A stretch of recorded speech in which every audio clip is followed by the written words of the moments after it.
Los verdaderos burdeles que secretos esconden los monasterios de la Edad Media. Saludos. Hoy hablaremos de los tiempos difíciles de la Edad Media.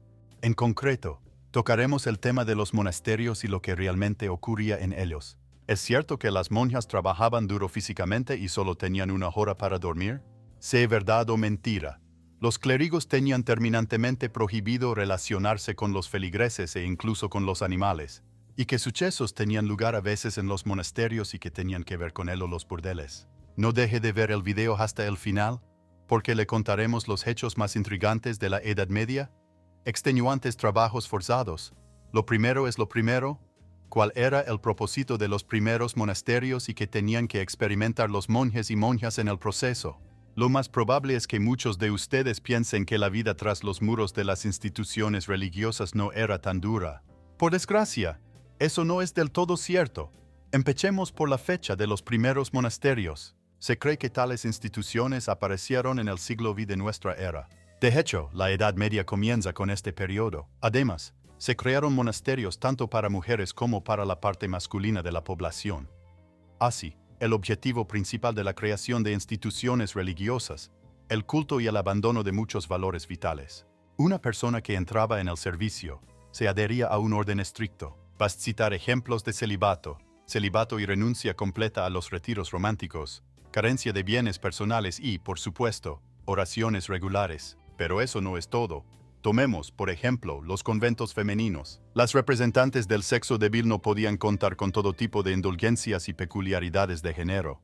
Tras los muros de las instituciones religiosas, todos eran iguales. Había que levantarse temprano, por regla general, a la 1:30 de la madrugada.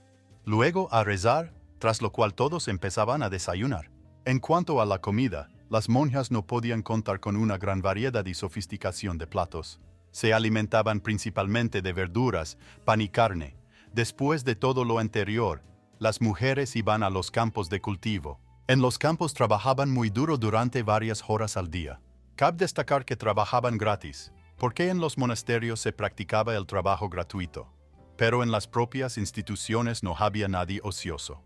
En la mayoría de los casos, tanto monjas como monjes se dedicaban a transcribir textos religiosos. El trabajo era agotador, monótono y de muchas horas, sobre todo porque requería dotes de diligencia y concentración constante.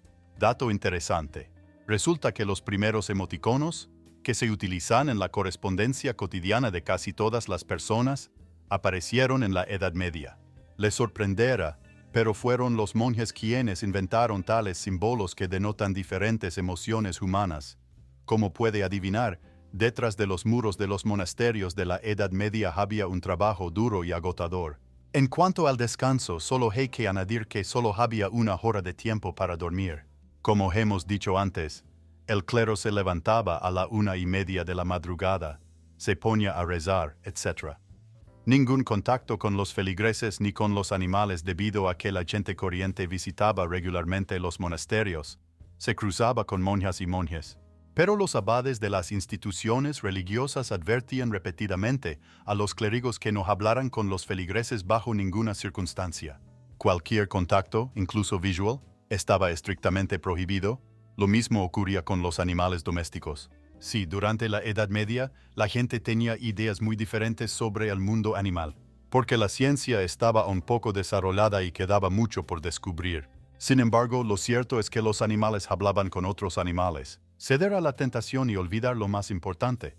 Por supuesto, debemos darnos cuenta de que las mujeres son por naturaleza muy emocionales y sensibles. No es de extrañar que tras los muros de los monasterios femeninos muchas no pudieran soportar las obligaciones que se les imponían. Las monjas intentaron por todos los medios a su alcance al menos un poco de autorrealización, tener un compañero con ellas e incluso conseguir la libertad total. Hablemos de cada uno de los casos presentados. La autorrealización para muchas monjas, curiosamente, se asoció con la posesión de bienes personales. En los conventos, como ya se sabe, estaba terminantemente prohibido llevar consigo objetos personales. Pero las monjas emprendedoras encontraron una salida. A lo largo de los años de servicio acumulaban objetos de valor, joyas, algo de ropa, etc. Para no perder todo lo valioso, las niñas y las mujeres los escondían en un cofre especial que, a su vez, estaba en el dormitorio, debajo de la cama. Y tal técnica ayudaba mucho en la práctica. Una intentaba no olvidarse de su vida privada. Las monjas buscaban una pareja adecuada entre los feligreses o entre los monjes. Hubo casos en los que los sentimientos mutuos estallaron entre clérigos y gente corriente. Y para no entrar en el campo de visión, las representantes del sexo femenino elegían el momento oportuno, mientras que ninguno de los abades del monasterio no vea. Si las monjas se cruzaban con los monjes, era mucho más fácil. Esto puede explicarse por el hecho de que los monasterios femeninos y masculinos se construían en su mayoría uno frente al otro. Así que había una oportunidad única de pasarse a ver a un vecino a última hora de la tarde. Dentro de un minuto revelaremos la verdad de lo que ocurría en aquel momento. A pesar de la prohibición de abandonar voluntariamente el convento, las monjas salieron de los confines de las instituciones religiosas.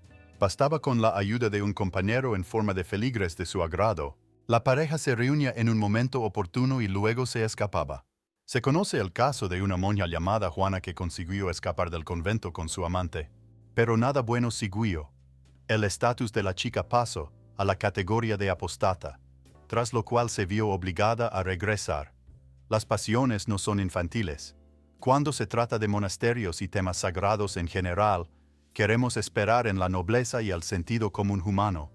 Sin embargo, los monasterios de la Edad Media demostraron que también existen los vicios humanos, especialmente los relacionados con la prohibición del celibato.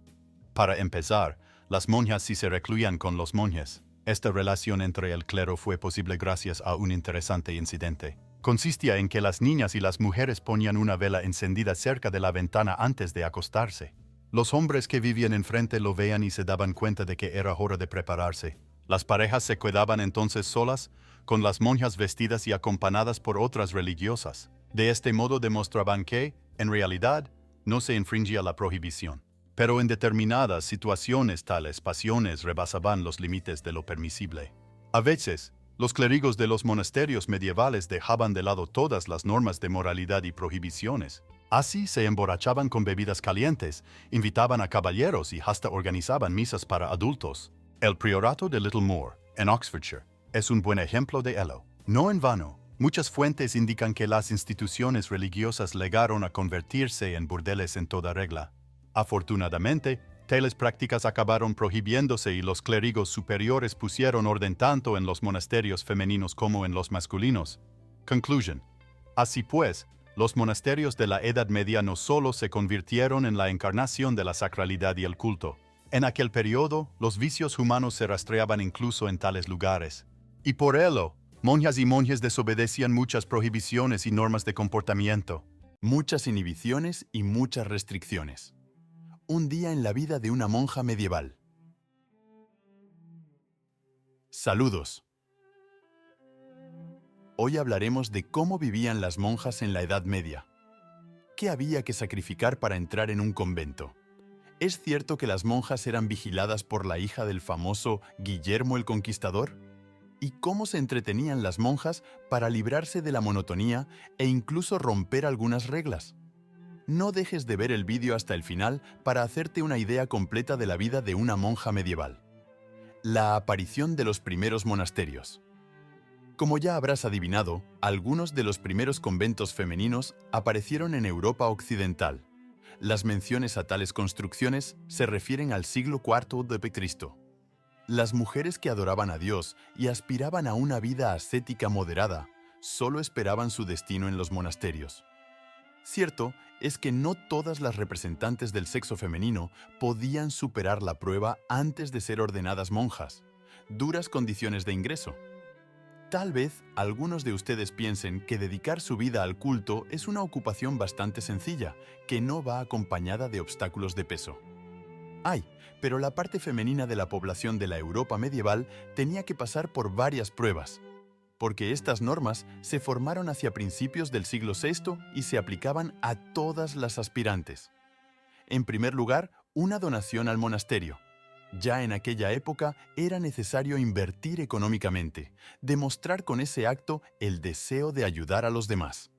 No todas las chicas o mujeres podían permitírselo, sobre todo las de familias pobres o desfavorecidas, pero las damas de clase alta sí podían permitírselo. En segundo lugar, para empezar una nueva vida, una mujer tenía que renunciar a muchas cosas, Por ejemplo, cumplir un estricto horario diario, trabajar gratis y renunciar a posesiones materiales. Se trata de un calvario psicológico que afectó a muchas personas. En tercer lugar, las restricciones de edad. Las niñas menores de 6 años y las ancianas no eran aceptadas como monjas. A todas las demás cosas en el monacato no eran bienvenidas personas enfermas e incapacitadas. Por lo tanto, estas representantes del sexo femenino tampoco eran llevadas al servicio sagrado. Entonces, ¿por qué se hicieron monjas? La parte femenina de la población no solo quería conectar su vida con una nueva posición. Se hicieron monjas por varias razones: falta de oportunidades o falta de voluntad para casarse, castigo de otros por calumnias y propaganda que iban contra la opinión pública y los principios morales. Puestos de monjas. Llamamos la atención sobre varios cargos característicos de un convento. Dado que las monjas estaban unidas hasta 30 personas, una abadía de este tipo estaba gobernada por varias personas. Abadesa. Esta mujer, que era la abadesa de un convento, era responsable de la administración y vigilaba el orden general. Este cargo en la Edad Media se consideraba bastante prestigioso, pero para ocupar el puesto de abadesa era necesario tener amplias conexiones. Por eso se convertía en dama de familias nobles y reales. Por ejemplo, en la historia hay un caso en el que una de las abadesas se convirtió en hija del rey Guillermo el Conquistador. Priora. Las prioras eran cargos de mujeres que dependían directamente de la abadesa. En esencia, era la mano derecha de esta. La priora era responsable de los asuntos domésticos y también preparaba las comidas para todos los miembros del convento. Capellán masculino. Vigilaba a las mujeres para asegurarse de que no infringían las normas y se comportaban con dignidad en el lugar sagrado. Solo que no siempre funcionaba así. Un poco más adelante contaremos cómo se divertían las monjas y lo que podían permitirse. Rutina diaria y actividades en un convento de monjas. Aquí llegamos a un punto clave en la vida de una monja medieval. Hablemos por fin de cómo era un día a los ojos de las mujeres de tal posición y de lo que hacían las monjas en un convento. Así, un día entero consistía en 3 actividades principales: la oración, el trabajo físico y la lectura de textos religiosos. Esto sucedía día tras día, lo que demuestra una vez más una cosa: la austeridad y la monotonía son las reglas fundamentales para una monja medieval. En cuanto a la oración, las niñas y las mujeres rezaban 7 veces al día, y la primera oración comenzaba antes de la salida del sol, a las 2 de la madrugada, y por la mañana rezaban a las 6 de la mañana. También estaba permitido dormir entre la noche y la madrugada. El trabajo físico para las monjas era una parte integral y se convirtió en la actividad principal. Por ejemplo, trabajaban en las tierras de labranza, tejían e incluso copiaban libros. Por lo tanto, muchas tenían que desempeñar el papel de ilustradoras. La duración total del trabajo físico de las monjas era de 5 a 6 horas. Aunque las niñas y las mujeres trabajaban gratis, tenían todo lo esencial: comida natural y un techo bajo el que cobijarse. Lo más probable es que pregunten: ¿y las clases de educación? Respondemos: sí, se enseñaba a leer y escribir a la parte femenina del monasterio. En efecto, se enseñaban los rudimentos de la alfabetización, y desde distintas edades.